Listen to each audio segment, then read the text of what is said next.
twisted objects, health machines.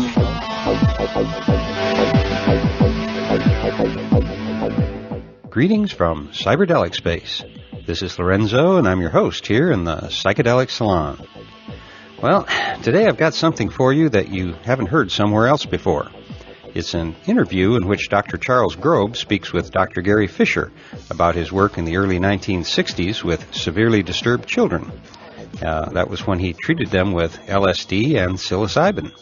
And I think you're going to find it quite interesting because even if you aren't interested in the research itself, Gary has several great stories to tell about the good old days when psychedelic research was in full bloom. But before I get to the interview, I first want to thank several of our fellow saloners who have made donations during the past 2 weeks to help offset the expenses associated with producing these podcasts. First of all, a couple of weeks back, we received a donation from David A., along with a request to thank Panda Muffin for the donation. Well, I misplaced that email for a while, but now that it has reappeared, I can finally thank Panda Muffin for the donation. And I suspect that Panda Muffin will duly thank David in return. I also want to mention frequent donor and longtime friend of the salon, Robert O., who just sent another donation from his home in Wales. And here's part of what Rob has to say in his email. Hi, Lorenzo. Just a quick hello, hoping all is well in your family camp, and to say that through some amazing synchronicities, plus an ayahuasca ceremony, which seemed to gel the event together, my family finally got together for the first time in 12 years. Could you please say a big hello to my daughter Kaylee, and congratulations for her success in graduating and getting work as a staff nurse at a local hospital, and her sister Jo for being a wonderful mother and human being, and to Kayla, Jake, Jamal, and Maura, the rest of my family. Apologies, but I'm sending another photo. Good health to you and your tribe, Lorenzo, and keep up the fantastic work you do. Peace to the world. Love, Rob. Well, no need to apologize for sending the photo, Rob. As a fellow grandfather, I certainly recognize the impulse. And what a fine-looking tribe you have, by the way, and I like that T-shirt in the photo that says, I can feel the love.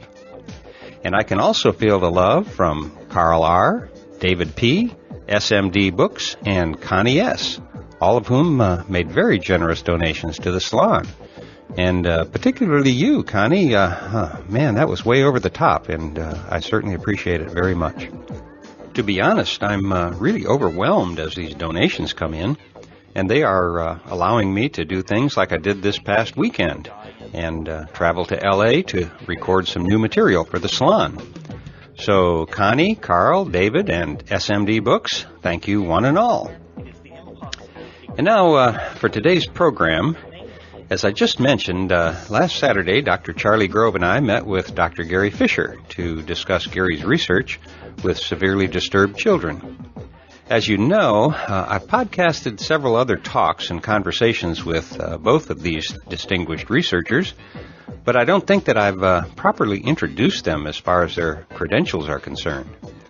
Although some of the popular histories of early psychedelic research don't always spend as much time on Gary Fisher as they do on the more flamboyant characters of that era, like Timothy Leary, Alan Watts, and Aldous Huxley, it was Dr. Gary Fisher who provided much of the professional framework in which these psychedelic medicines were investigated back then.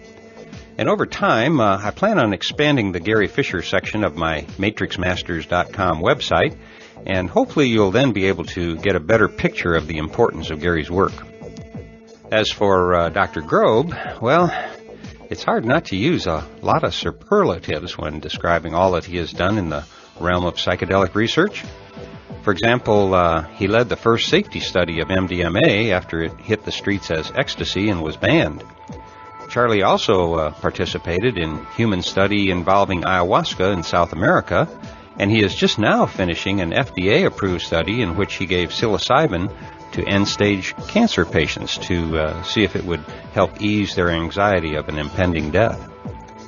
What I'm trying to say is that these two are giants in the field of psychedelic research, but to me, they are just Gary and Charlie, two of my closest friends. So it has become difficult for me to think of them in any other way. What I'm trying to say, I guess, is that even though you may think of Dr. Fisher and Dr. Grobe as extremely accomplished people, which they are, I hope you can also think of them as two people who are very much like you and me. Just regular people who are doing their best to leave their corner of this world in a little better shape than it was when they arrived. Now, what you're about to hear is quite possibly the first public discussion of some of the work Gary did in 1962 at a hospital in Southern California. The only report that was written about this work has never been published till now, and you'll find a link to it along with the program notes for this podcast. Its full title is Interim Report on Research Project, an investigation to determine therapeutic effectiveness of LSD-25 and psilocybin on hospitalized, severely emotionally disturbed children.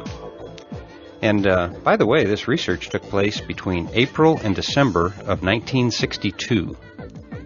Let me just read a couple of sentences from Gary's report to give you a little better idea of what the work entailed. And I quote, "We have given treatment to 12 patients. They have ranged in age from 4 years 10 months to 12 years 11 months. All patients are severely emotionally disturbed and are considered variants of childhood schizophrenia and infantile autism." Now, as you'll hear in just a minute, the results of these experiments were nothing short of spectacular, in my opinion. However, I should warn you that your ears won't be deceiving you if you think that this interview sounds as if it came from two different recorders, because that's how I had to do it. Since I don't have a stereo microphone, I had to use two recorders, one for Gary and one for Charlie, and then I cut and pasted them together as best I could. So even though the three of us were sitting at the same dining room table, it sounds as if we were in three different rooms. Hopefully that won't interfere with your listening experience.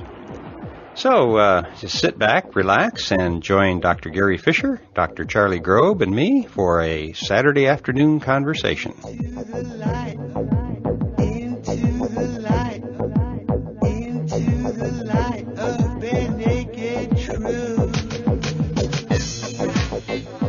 So, well, I don't know quite how to begin with this, except for the fact that a little background for Charlie is I've done a couple recordings with Gary, and we talked about some of the work he did here with the kids, and I put those podcasts out, and I've had analysts and psychiatrists write to me and asked if they could see the report, and Gary gave me a copy of it, and it took me only about a year to get it typed. It was a lot of work. I didn't realize at the time. So I typed up this report, and as I got into it, I realized, my gosh, this is something that's never going to happen again. I mean, there were no IRBs and What's IRB?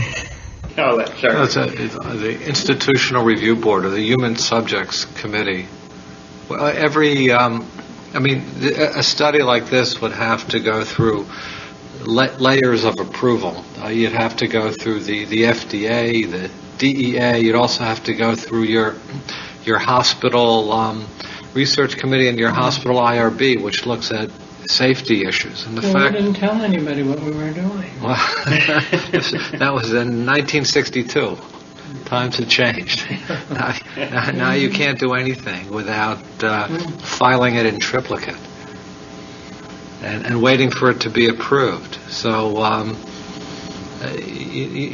for working with children using psychedelics in an approved context, that would be about the last population that would ever receive approval. I don't think it's beyond the realm of possibility, but it would be the last population to be studied for ethical and safety and cultural convention reasons.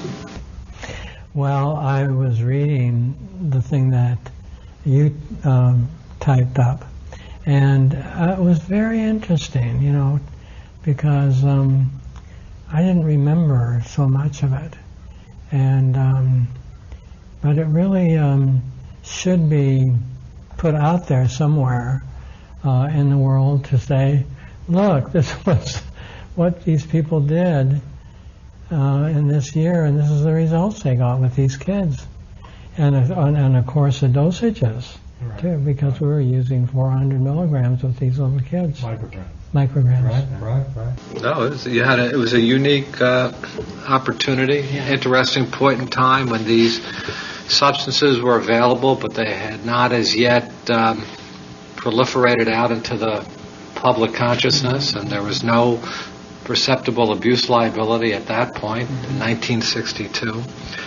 It's a fascinating data set, and what's of course so intriguing is you were working with children with the most severe form of mental illness who were hospitalized in a state institution, long-term institutionalized children. And many of these kids appeared to have had a very salutary, a very therapeutic effect from your treatment interventions without apparent injury. One of the things I always remember, Dan Castile was a psychiatrist on board, and he had never taken acid. He was afraid to. But he said, well, why don't you guys start with Nancy, because she's dying anyway. And I thought, great, here we are, starting. And he said she's dying anyway. So Nancy was one of the sickest children on your unit. She was the sickest unit. She was in camisole tie down all the time. She was self-abusive. She was black and blue. She was skinny. She had no meat on her bones, and never talked, and just screamed. That's all she did, was just scream. How long had she been in the hospital like that you knew of?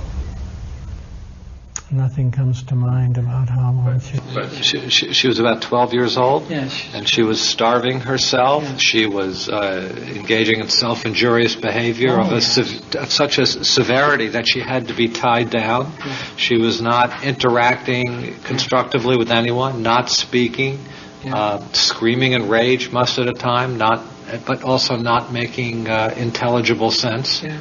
The thing that she said, the first words she said, see, we didn't know that she had any vocabulary because she never talked.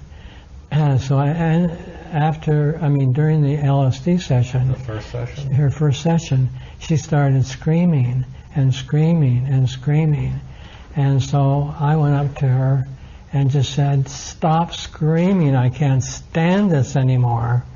And she stopped and looked at me in my eyes and said, I have to scream, and you have to leave me alone and let me scream as long as I need to scream.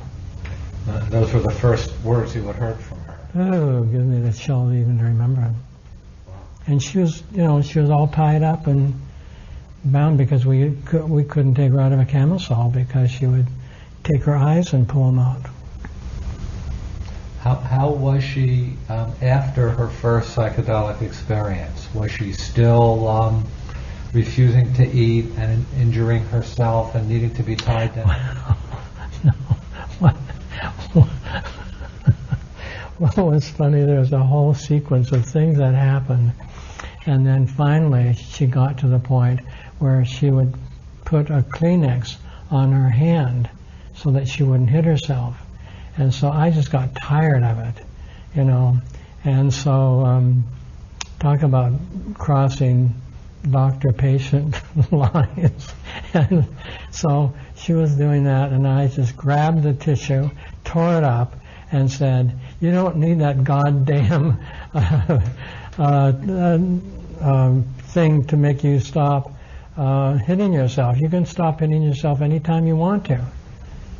And she just went, and she thought about that for a while and never hit herself again. Wow.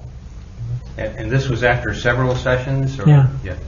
So she progressively improved. Oh, Stopped she injuring was herself. amazing, smart. Didn't need to be my tied God. down. Did she start to eat again? Oh, Put on yeah. weight? Mhm. Did she communicate? Oh yeah. Oh boy, was she? One time she was saying something to some of the nurses, and she said, "Well, I've got the night staff buffaloed because they don't know what's going on." and I heard her, and I said, "Oh, well, that's interesting. Well, I guess I'll have to have a meeting with the night staff to tell them who you really are." And she went, "Oh, goddamn fucking asshole."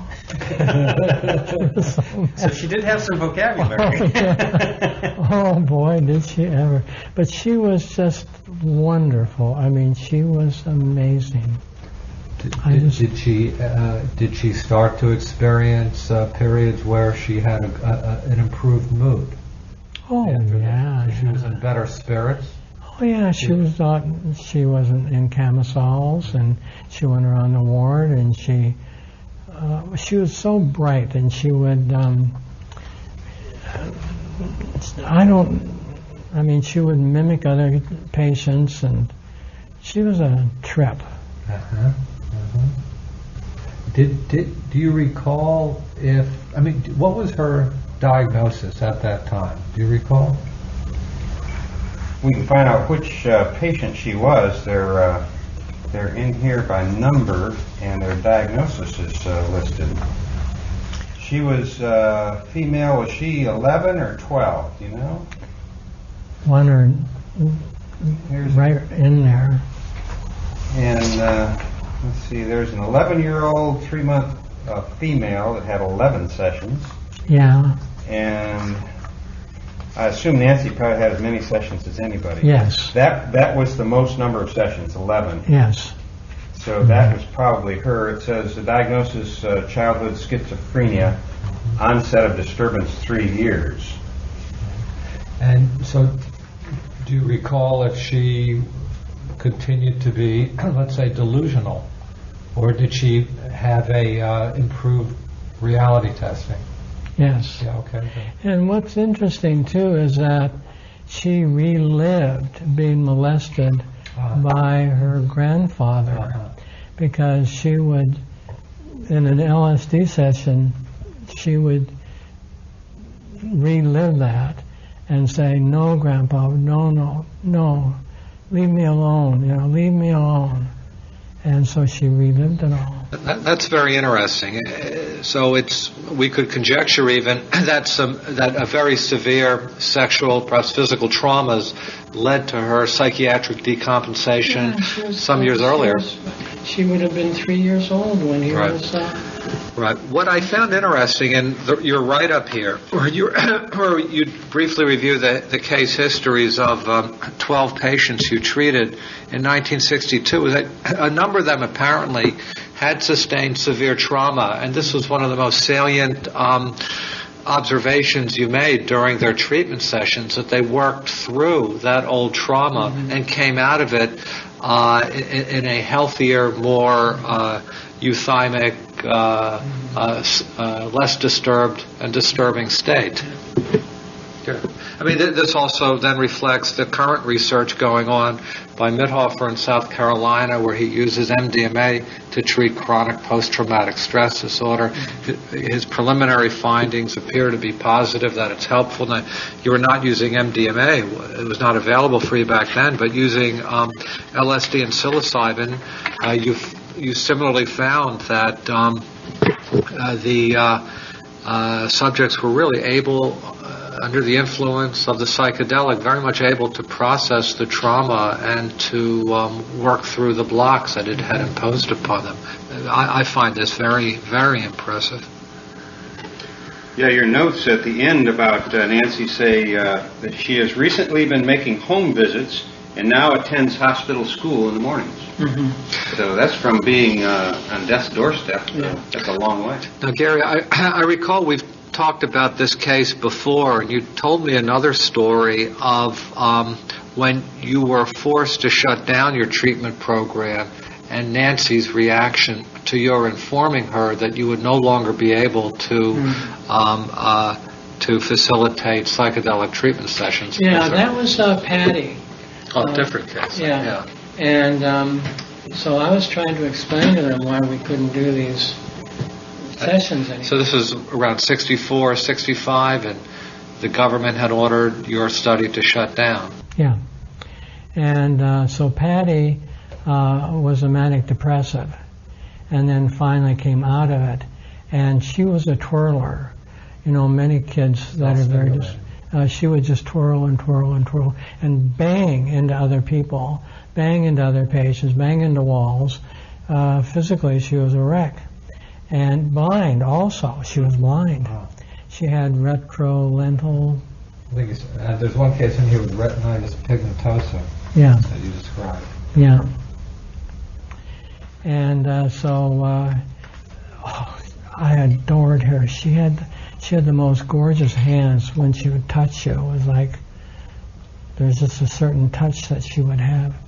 And so she was saying, you know, do you know where the LSD, where it is? And I said, yes, it's in San Francisco. That's where Sandoz is. And she said, well, I think what you need to do is to go up there and take a message to the people who have it from me and tell them that Patti Smith says that she really needs it. Oh, God. I mean, And you were telling her you couldn't do it again. yeah, I know. I mean, talk about being traumatized. You know, these were heartbreaking. And she was, what, 10, 11 or something? She was 12. 12. These treatments occurred at Schizophrenia Hospital.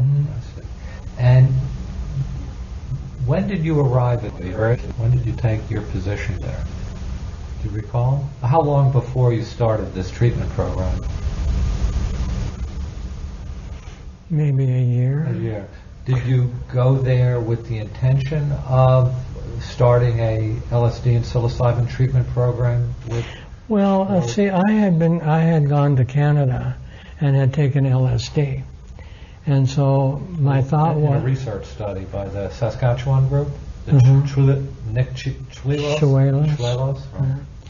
And so I thought, well, you know, if it could change me, it can change anybody.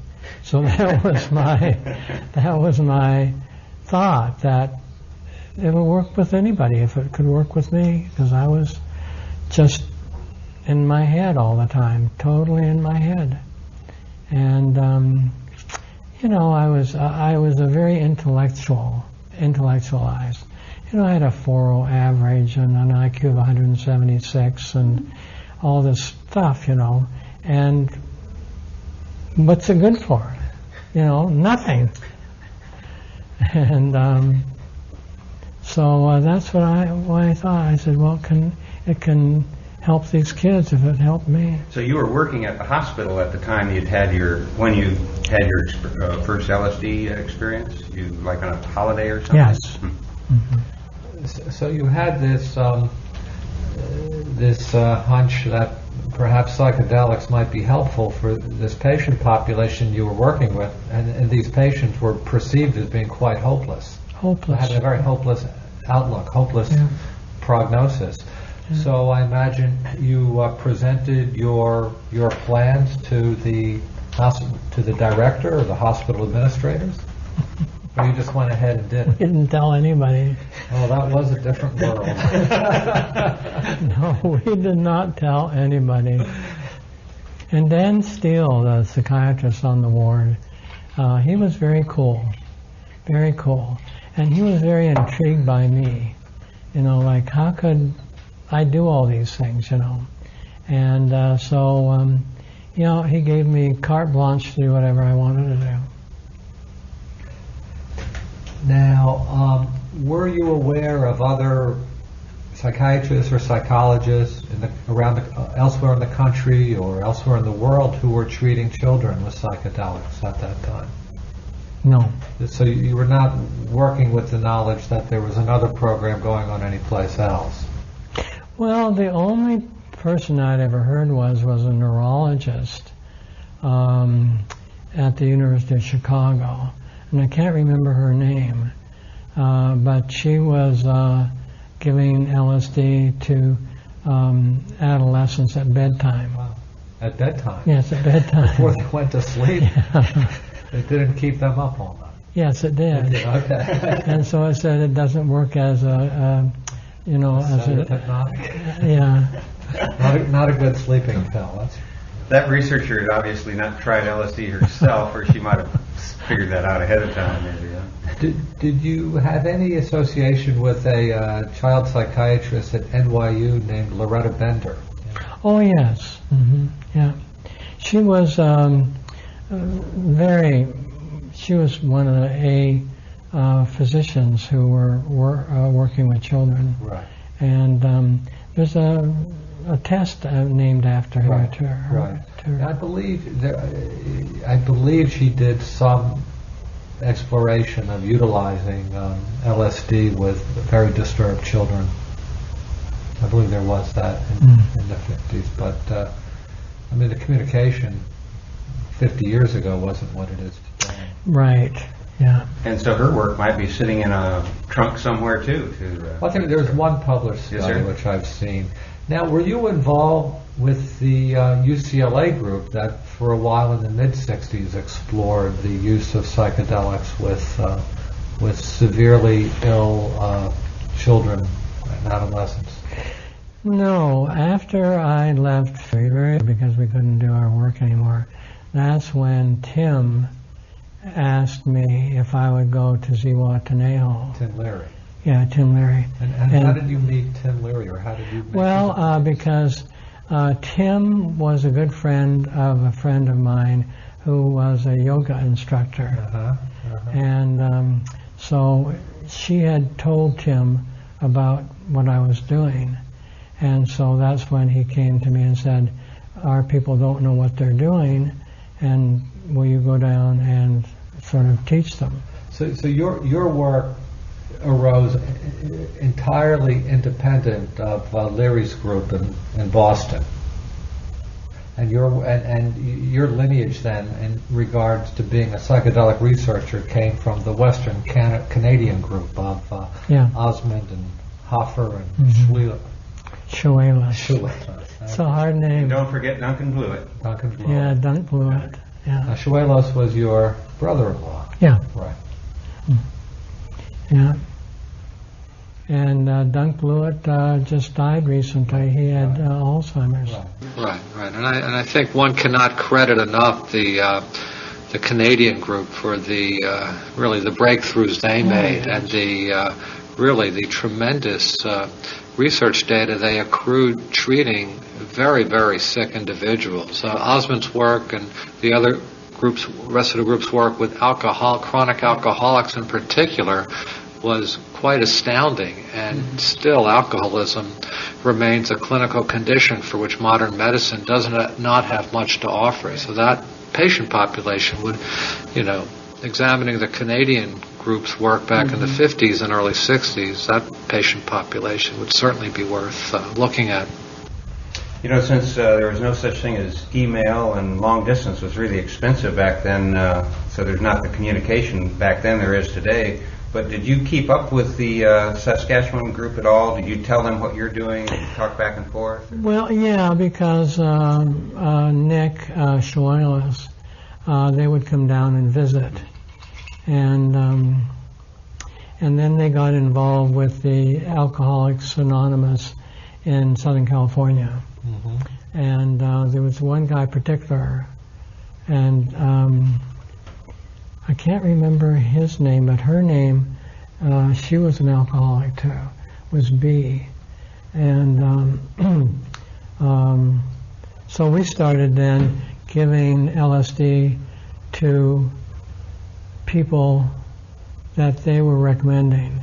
So we did some work in Palm Springs, and one of the interesting things, because this is, life is a mystery.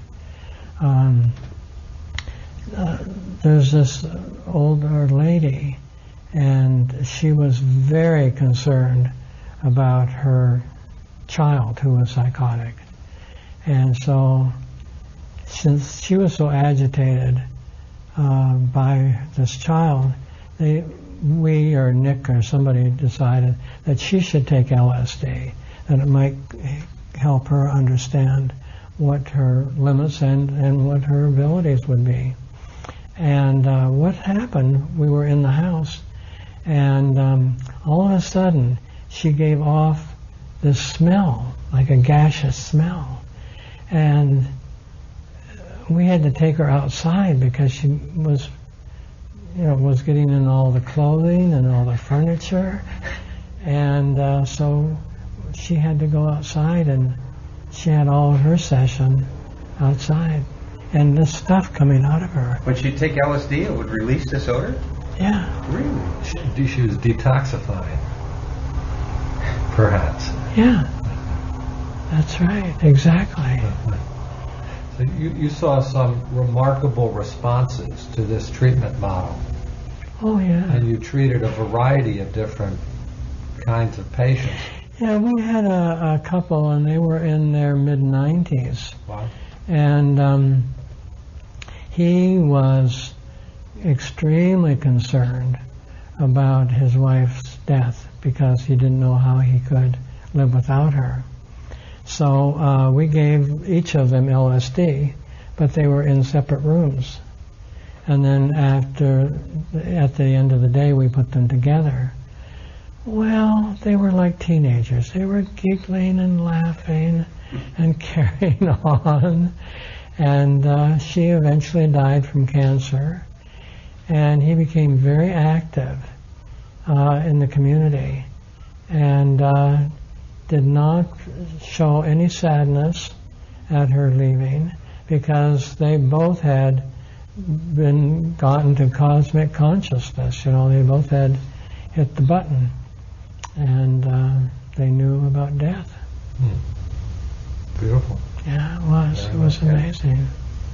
I noticed that most of the diagnosis of these children, getting back to your work with the kids, is childhood schizophrenia. There were one or two instances you mentioned autism, but Charlie says, a lot of these definitions have been evolving since then. So the reason I'm asking the question is the inquiries that come in by email are mainly people who have autistic kids, and they're wondering if there's any hope down these lines. And obviously there's not going to be research done probably in the near future, but I was wondering if, Charlie, if you and Gary can talk a little bit to see if maybe some of these kids were they all really seriously schizophrenic, or were they, how do the definitions work? Diagnostic patterns have changed quite a bit over the last 40, 50 years. Childhood schizophrenia today is a far less common diagnosis, and I think we have greater facility, exploring the autistic spectrum, which can extend from very, very mild cases to cases where there's profound incapacitation. I don't know how well you remember some of these cases in regards to how they presented, and whether there were, for instance, developmental delays, particularly of language acquisition early on. Yeah, well, we had very, very limited information from the parents, close to none. Mm-hmm. Because first of all, the parents had just abandoned these kids, and they never came to visit them. But I know that a couple of years ago, I had people come and visit me wanting to give their autistic children LSD. Mm-hmm. But they, the kids were more functional. Right. Yeah, they were, they had speech, and they went to school and so forth, but very often the people who came, my solution to this one woman who kept wanting to give them LSD, I said, well, you need to take it first, because she was so intermixed with enmeshed, yeah. And so they actually, her husband was Mexican, and they did actually go down to Mexico and take LSD. And she said, well, not much happened, they took it at night and they went to bed and went to sleep. They slept through it and could not remember their dreams in the morning. Well, a number of years ago, I gave a talk on MDMA, and one of the people in the audience was an expert on infantile autism named Peter Tanguay, a former professor at UCLA. He then moved, I believe, to the University of Louisville, but a very well-regarded expert. And afterwards, he spoke with me, and he said, I was struck by what you said about how MDMA increases empathy, because it's my belief that in infantile autism, the core deficit is a deficit of empathy.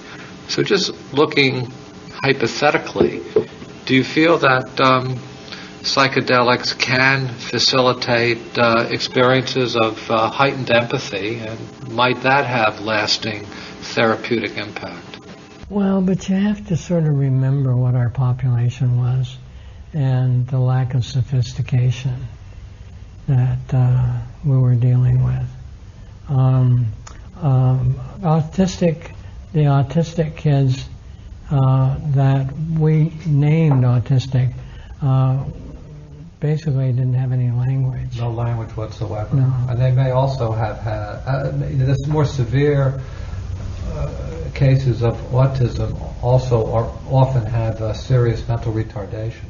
Mm-hmm. So there may need to be a threshold of functional capacity in order to derive some benefit. We had one little girl, her name was Coralie, and she was a little redhead, and she was tiny as can be. And so she couldn't stand to be touched. And she would scream if anybody got near her. And after the session, she stopped screaming, and she always wanted to be sitting on somebody's lap. She was like 20 pounds. Mm-hmm. And but she had no language. And you saw sustained improvement after your treatments with her? Well, to this limited extent that she wanted to be around people and touch people and sit on their lap. And of course, as we said, this would be the last population in today's world that we'd likely be able to look at because of safety issues,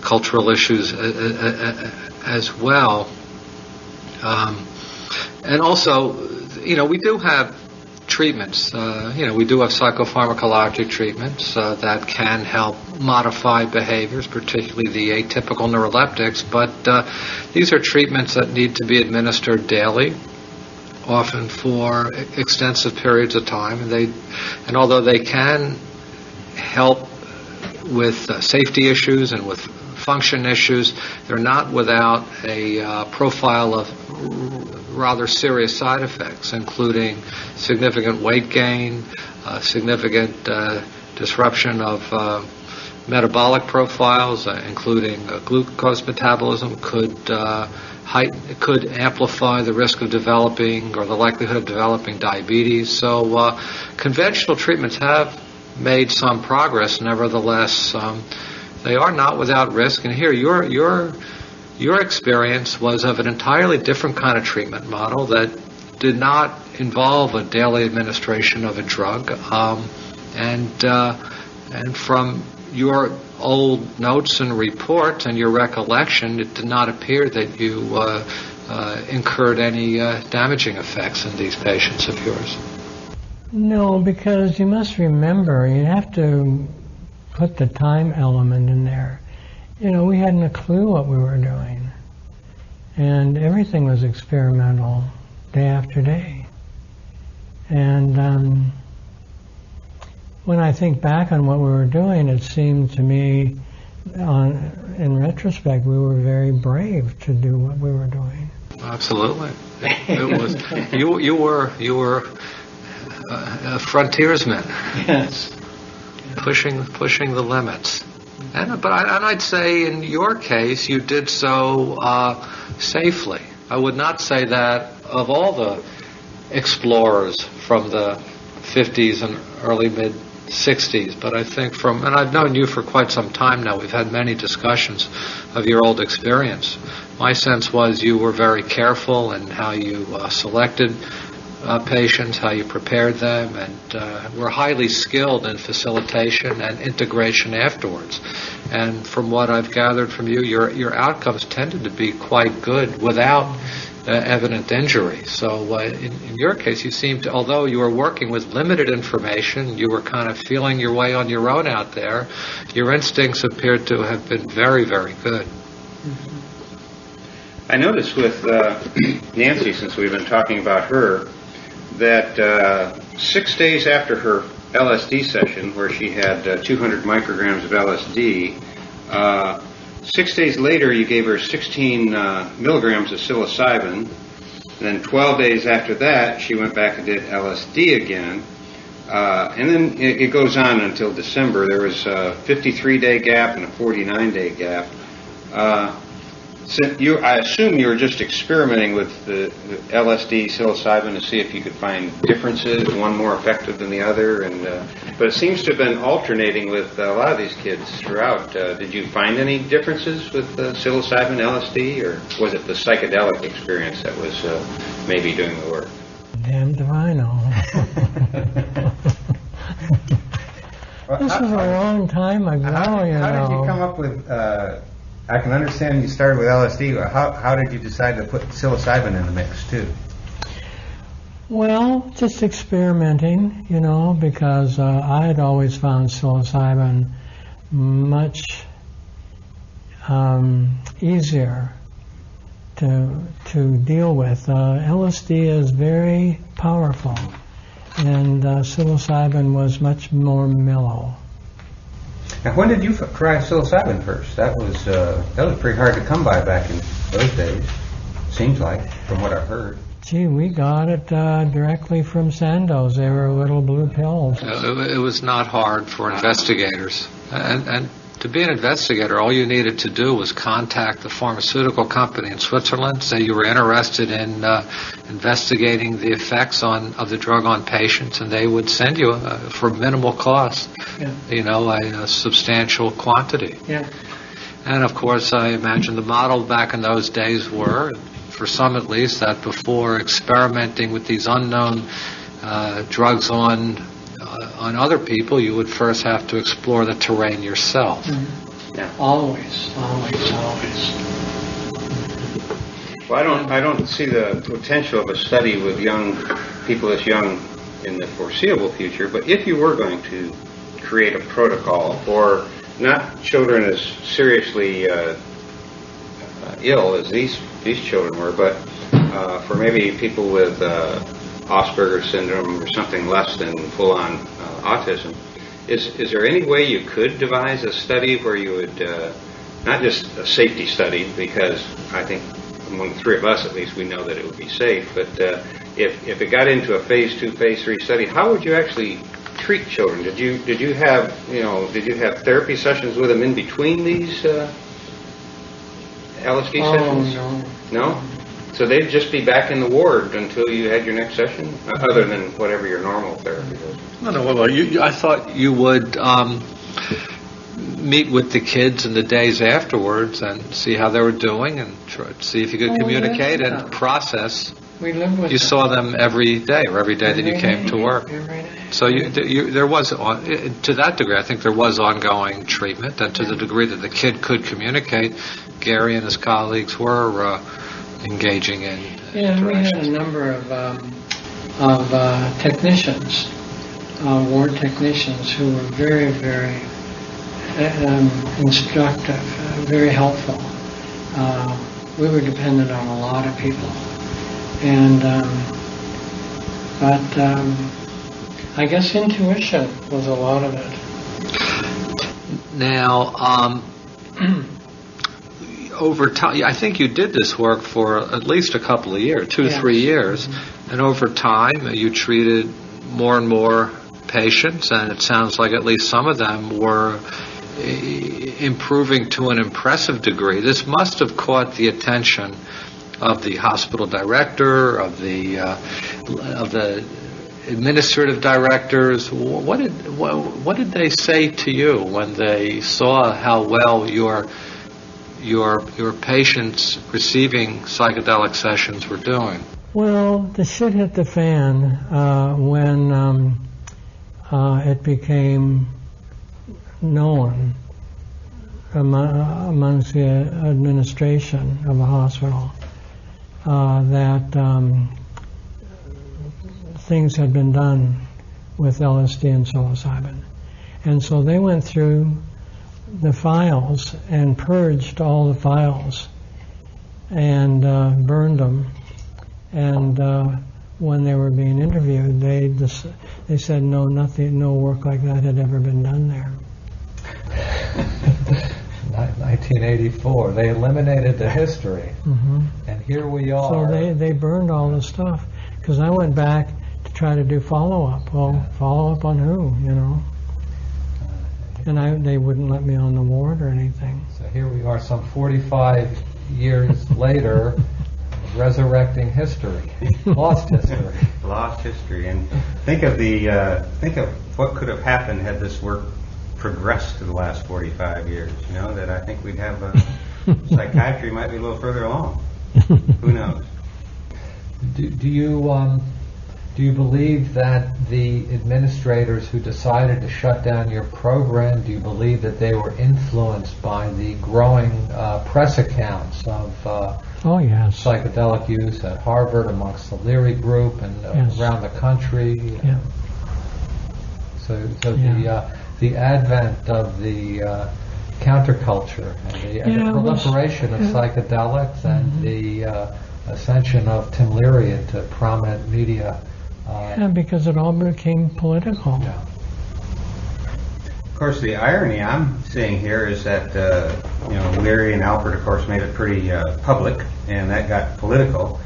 But then they somehow talked you into joining them for a little while. I know that wasn't one of your finer experiences to travel around with them, but isn't it kind of interesting that your work at the hospital kind of came to an end because of that? And what was interesting, it was that Tim was an alcoholic, and his drug of choice was gin. And Ralph's first wife would try to get him to smoke pot, and he'd get a little high, and then he'd run for the gin bottle and swing it out and get drunk. So, like, what he was saying, what he was representing was just bullshit. Well, he did become the leading spokesman for the effects of psychedelics and their potential impact on society. Mm-hmm. I guess in your mind, he was not the most constructive spokesman. Well, I think those times were full of just chaos. Right. And, he wanted to be, what was his name?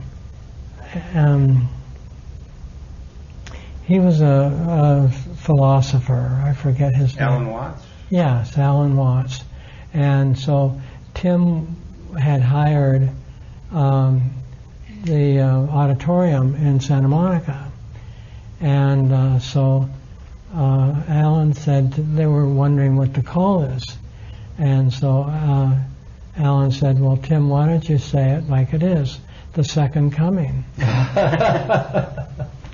And Alan was very clever. He was so funny. But that's what he thought it should be advertised as. And was that how it was advertised? I don't remember.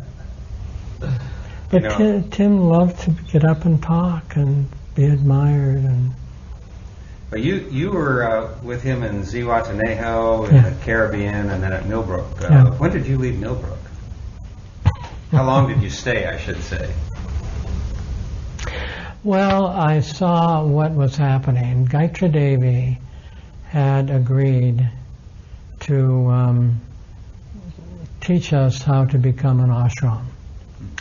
And so Tim had agreed that we would become an ashram, and Gayatri Devi would come. And she had her bedroom next to mine, and she sang to the morning every morning. It was just gorgeous. And so then Tim would, stay at Millbrook for a few days, and then he had to go to New York to do whatever. Well, then he'd be on the news, talking about the establishment and how they were dangerous and how they were limiting everybody in the world and they should be assassinated, and I mean, he was just a nut. Well, it sounds like there were a couple of them there. You've told me a couple of funny stories about Billy Hitchcock learning to fly a helicopter and Peggy ordering cows for the lawn. And, Did you hear those? No, not that one. That was very funny. Well, the estate at Millbrook was huge. And so Peggy was the one who footed the bill for everything because she wanted to marry Tim. And why he didn't marry her, I don't know, because he really loved money. And she had money. And so we were driving up one day, and she said, it would look real nice if we had cattle wandering through the drive from the house to the gate. And so then she was on the phone, and she was ordered 40 head of cattle. And then somebody said, but somebody has to look after them. They just don't stand there, and look beautiful. And so then she said, and send somebody else to look after them. I mean, they lived in such a different world. And then Billy was crazy. The house at Millbrook was 4 stories high, and there were cupolas at both ends. And so he had gotten a helicopter because he wanted to have a helicopter in New York City and join some financial thing. And so he was practicing, and so he just, was out for about maybe 20 minutes, and then told the pilot to get out that he had learned and go home because he said, well, no, you don't. You need a lot more lessons. He says, no. And so we were up in the 4th floor, and he kept getting closer to the house. And we kept going like this, stay back, you're going to run into the house. Well, he ran into the house. And the helicopter went crashing, and then called they all had a contact person 24/7. And he called and said, just send another helicopter. God damn it, just send another helicopter, one that doesn't break. So those were crazy times at Millbrook. well, can we? Is there anywhere else to go with this? Do you think this research that? Did you do additional research? Are there more reports? Is there more goodies here that? Gary did write up one case at length, I believe the case of Nancy, which he published in the MAPS newsletter a number of years ago. So that exists. Well, what about the session with the guy who kept saying nothing's happening? Right. That's a good story. That was published somewhere. Also in the MAPS newsletter. Okay. The treatment of a very difficult to treat patient. Yeah, this guy was the son of a big wheel at one of the studios. I forget what, but anyway, he was very big, and so he had one son, and the son had gone to Menninger's, had electric shock, had gone to place in the East Coast with another very famous place. I can't remember what it was now. But his burden was to be the sickest, most untreatable person in the world. because his father was this man who had great success in the world. And so, what's his name? What was the head of psychiatry? Judd Barber? Judd, yeah. And so Judd Was said, at the old Cedars of Lebanon Hospital, I believe. Or was that UCLA at that point? no, it wasn't UCLA. It was No, Cedars of it Lebanon. was Cedars of Lebanon before the Merged with Mount Sinai to create Cedars. yes, and before the nuts took it over. What's that group? What, the Thalians? Hmm? What, that's at Cedar Sinai? Well, remember they took over the building. Scientologists. Oh. Yeah, Scientologists. Well, anyway, this guy asked Judd if there was any way that anybody could handle an LSD session with his patient. And so Judd came to me and said, well, you're the only person we know. And Judd was sort of thought I was weird. And so I said, sure, I'll do a session with this guy. And so he became an inpatient for 2 days, and we gave him LSD. Well, this guy grunted and rolled and banged the walls, and then when I would say, well, tell me what's happening, he would always say, nothing's happening. And so that went on and on and on and on. Nothing was happening. And so finally, I said to this guy, because I had my teeth into him, and I said, well, I have contacted Ernst and Hein in the Netherlands, and he said that if I come with you, that he would allow us to use his facilities in the Netherlands. And the guy just went white, because he knew he couldn't handle another LSD session. And so I said, well, I've made arrangements to go with you and run the sessions there. And he said, oh, my father would never approve of that. I said, oh yes, your father has already approved it, so we can take you. So he said, well, I'll have to let you know when I'll be ready.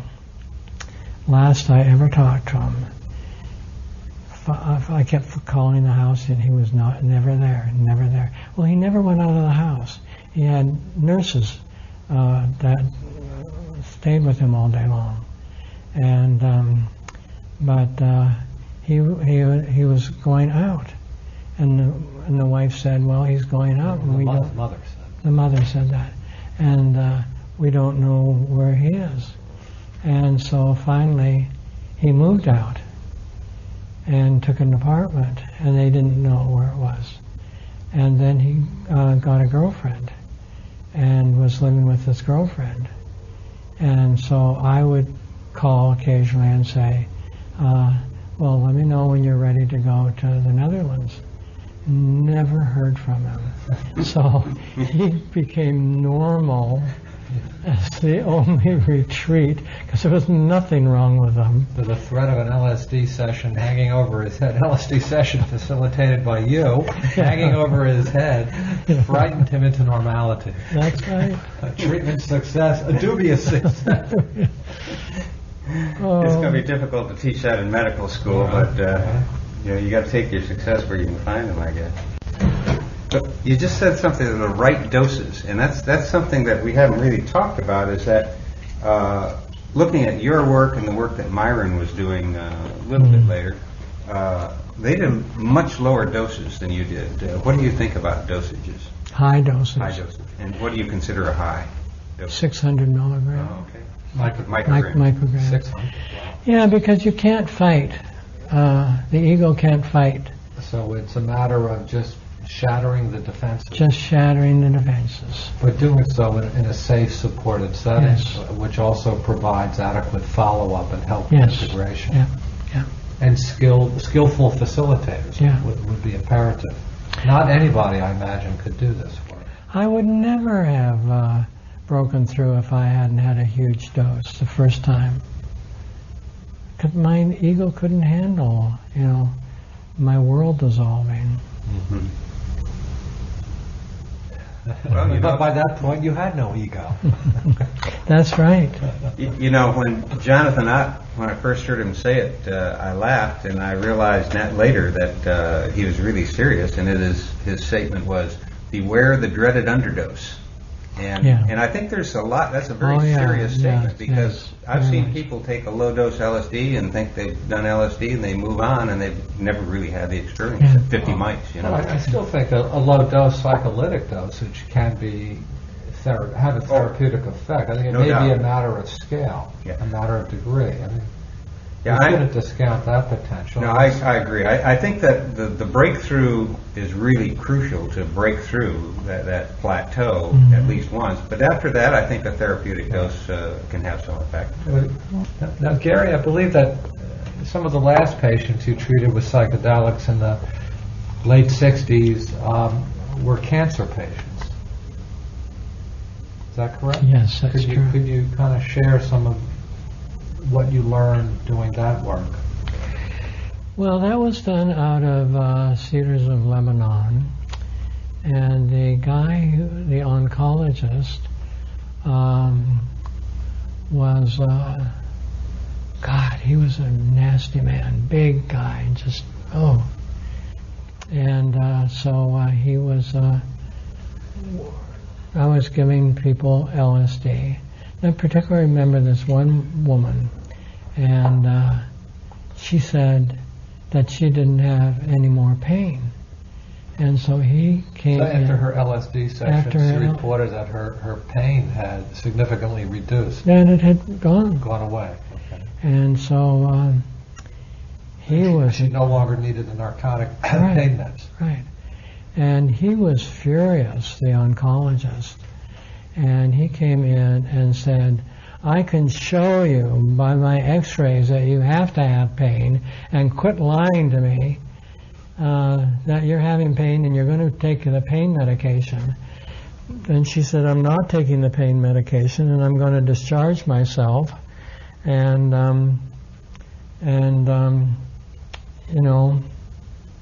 just go my own way." And so he called up, I guess it was Judd, and said, "Dr. Fisher is making my patients all psychotic." Because these people deny that they're having pain, and he's causing it. So he can't do that work anymore here. And that was the end of your career. That was psychedelic psychiatrist. You cured your last patient and they let you go. That was about 40 years ago since you, I guess, kind of left the field in that regard. Do you have any thoughts as to what value psychedelics might hold today to health and mental health professionals? Give it to everybody. Really, can you imagine what this earth would be like, and the politics and the conflict and the wars, if everybody could have an LSD session and see the ultimate, the great beyond?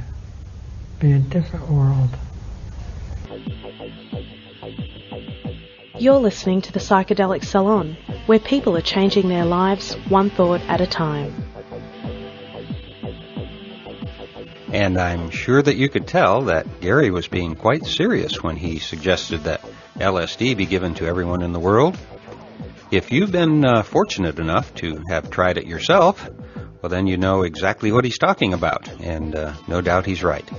The course of human events could change direction radically if we had a one-day worldwide everybody-included acid trip, but I'll let you speculate about that on your own. As regards Gary's work, however, I hope you'll have the time to take a look at his report. You don't have to be an expert or a doctor to read it, and I think it'll hold some interesting surprises for you. In addition to a several-page summary, there is a paragraph or two about each of the children, and for every session there is a record of the date, the number of days between sessions, dosage information, etc. I've posted the report itself at matrixmasters.com/Gary Fisher, and you can read it online, print it out, or download it in PDF format if you want. I also plan on posting a JPEG scan of the original paper online sometime later this month. Now, some other web work I plan on getting done yet this month is to add links to two of KMO's recent Sea Realm podcasts. They are his podcasts number 117 and number 118, and they feature interviews with Neil Kramer about UFOs and crop circles. And I think Neil and KMO provide some excellent additional commentary on our podcast here from the Salon, numbers 150 and 125. As you know, in number 150, Terence McKenna spoke about UFOs, and in number 125, it was a trialogue about crop circles with Ralph Abraham, Rupert Sheldrake, and Terence McKenna. Now, you'll have to be the judge of this for yourself, but in my humble opinion, Neil Kramer's take on these topics is certainly as good as we heard from Terence and his friends, and I think it's a great extended commentary on these very interesting topics. And while I'm mentioning podcasts that are sort of intersecting with the Salon, our good friend Matt Palomary showed up on episode 5.0 of Black Light in the Attic. And I should mention that just now I went to their website, which is blacklightattic.podomatic.com, and I went there to verify the program number just now and discovered that they are including some really great art with their program notes, so you might give them a look if you get a chance. Now, I should also let you know that I'm probably not going to be able to get a podcast out next week because I'm leaving for the East Coast tomorrow. I'm going there to visit 2 of my children and 3 of my grandchildren. And since I won't get back here until late next week, it'll probably be the following week before you hear from me again. And so I thought I'd read a few bits and pieces of email just to let you know that your fellow psychonauts are, well, they're everywhere. The first one comes from I'm Arnie, who says, I'm a long way from you here in South Wales. Good to know Robert O. is out in these hills somewhere. There's a lot of party activity here, but I've not come across, quote, the others yet. Lots of fun, natural living and home educating. 'Tis easier to subvert the young that way, LOL. But nothing like your Burning Man. If anyone is going to Celtic Blue Rock and sees a woman, early 40s, with copper-henna'd hair, grayish eyes, and copper band on the right wrist, you are welcome to say hello if you have a mind to. And in case I wasn't supposed to read that, I'm Arnie, should somebody come up to you that you don't want to meet, just don't admit that you are you, and they'll never know. And I Am Arnie ends by saying, also penniless I may be, but I can still offer hospitality, and if you and your good wife ever have the urge to come visit our stone circles and ancient sites, we could make a wee bit of room for you in our small but beautifully located council house. Love and light, I Am Arnie. And I hope I'm pronouncing that right. Well, thank you for the very kind offer, and although I've become a bit of a hermit lately, maybe this trip to the East Coast will give me the travel bug once again. And stone circles and ancient sites would for sure be at the top of my list. Another email comes from Carl, who says, among other things, whenever possible, I'd like to hear some thoughts on talking about psychedelics to family, especially elders, and friends as the topic continues to be a taboo. Has it worked as a positive for others to open up to the people around them? Actually, Carl's question came in before I touched on that subject last week. The reason I'm bringing it up again today is that this is something that just keeps coming up over and over, but nobody seems to have many good answers here. What I'm thinking is that one of our enterprising conference organizers should put together an entire weekend program on just that topic. How do we talk about psychedelics to our families? Until then, it sounds like a good topic for somebody to add to one of the forums over at thegrowreport.com. Another interesting message comes from longtime saloner Dean Haddock, who says, I recently developed Streamfist.com, that's STREAMFIST.com, which goes to YouTube and grabs playlists, not individual videos, and streams them continuously like a TV station. It's free, and it's a neat way to get a lot of those informational videos distributed in a free and search engine optimized framework. Let me know if you have any input. The McKenna Talks on your broadcast are a huge impetus on this project.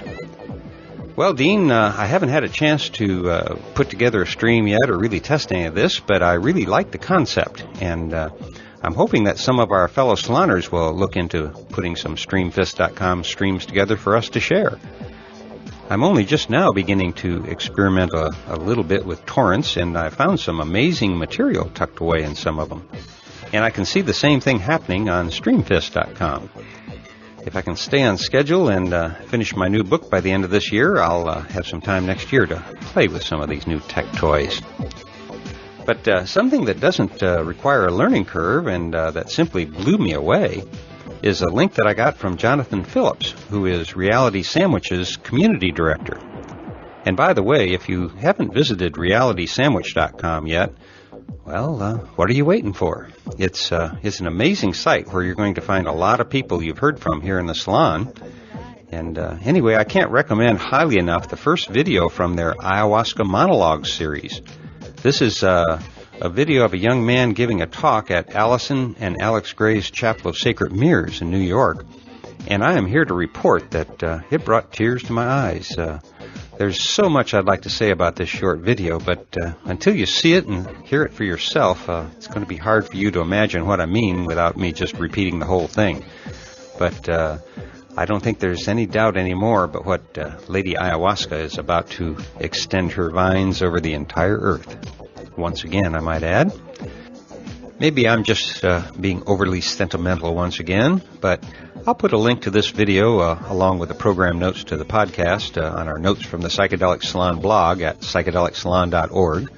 So if you get a chance, take a look at it and see if you don't understand what I'm trying to say. It's a very powerful story, and Jonathan tells me that they plan on producing a new ayahuasca monologue on realitysandwich.com every month. And if they're only even half as powerful as this first one, I think we're in for some amazing brain candy from those folks. Now, the last email I have time to read today comes from Cameron D., who says, "Greetings, Lorenzo. My name is Cameron. I'm 19 and am living in Australia. I have been listening to your podcasts for about 4 months now, and I have to say I'm hooked. At first, I was blown away to hear that there are so many like-minded people as myself." And then she goes on to mention a CD on which she thought she heard Terrence's voice. Well, Cameron, I haven't heard that particular track, but my guess is that you heard correctly. And now that you know who he is, I suspect that you're going to hear Terrence McKenna's voice just ghosting in the background of a lot of music that you like. But what I mainly want to say to Cameron and to all of the other women who join us here in the salon each week is that not only are there millions of like-minded people out there, but that at least half of them are women. In the podcast world, my favorite is Black Beauty, who podcasts BB's Bungalow once a month on the Cannabis Podcast Network at dopefiend.co.uk. Now, BB has a great program with a lot of variety, and hopefully more psychedelic women podcasters are going to be surfacing soon. I've had several long conversations with Jean Stolaroff about women in the psychedelic community, and hopefully she'll let me record one of these talks someday, but I can say this. While Myron Stolaroff and Sasha Shulgin are truly giants, they would be significantly lesser giants had it not been for Jean and Ann, who were there with them for almost every step of the way. Then there's Kathleen, or Kat Harrison. She's another woman who is a hero in the psychedelic community. And if you ever get a chance to hear one of her talks, I think you're going to be blown away with her peaceful wisdom. Just by looking at the list of speakers that I featured here in the salon, you'd probably think that this is mainly a man's game. But that is very far from the truth. If you want to get a little better appreciation for the important roles women have played in the psychedelic movement, I highly recommend reading Sisters of the Extreme, Women Writing on the Drug Experience. And it's edited by Cynthia Palmer and Michael Horowitz. This is truly an extraordinary book. Beginning with women in myth and history, progressing through the Victorian era and up to the present, Palmer and Horowitz weave a story of a few of the many very progressive women who have been leaders in the psychedelic community. While there are over 75 women whose written work is featured in this big book, what really captivated me the most are the stories that Palmer and Horowitz tell, not only about the women whose work is featured, but also about many other women as well. I'd say that this is one of the books that no psychedelic library should be without. Another book I'd put into that category is Paul Devereaux's 1997 volume titled The Long Trip, A Prehistory of Psychedelia, in which he says, "We are at the dawn of an extremely sophisticated approach to decoding megalithic rock art, turning it into a written record of trance states across the ages." Basically, this book sets out in great detail the new way archaeologists have begun interpreting prehistory. And what they have uncovered is the fact that from the late Stone Age until several hundred years ago, psychedelics were an integral part of life in almost every human society on Earth. And according to some of the references in that book, it now looks to me like Terence McKenna might have gotten it right when he hypothesized that our humanness began to evolve once we began ingesting psychoactive mushrooms. So if your view of the prehistoric ages comes from what you learned in school, well, it's most likely out of date. It seems that we began our human era as stoned apes, but right now, far too many of us seem to have reverted back to just being plain old apes. How right Gary Fisher was just now when Charlie Grobe asked him what he thought should be done with psychedelic medicines like LSD. And he said, "Give it to everybody."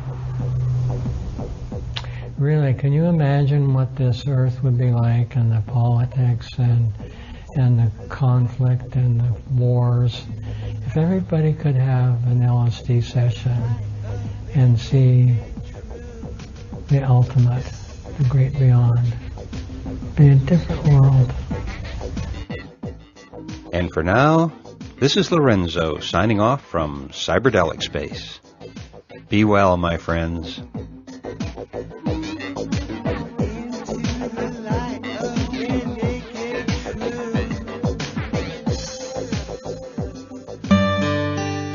This is novelist Tom Robbins. When my mother was diagnosed with glaucoma, her conservative Virginia physician told her there was only one treatment that might ease her pain and save her eyesight. That treatment was medical marijuana, which he could not prescribe. I offered to get her some and teach her how to use it effectively, but my father objected because marijuana was against the law. So my mother, who loved to read and walk in nature, was condemned to grow cruelly, unnecessarily blind. Tragedies like this happen all the time, but they don't have to keep happening. To learn more about medical marijuana, call the Marijuana Policy Project at 1-877-JOIN-MPP or visit them on the web at mpp.org.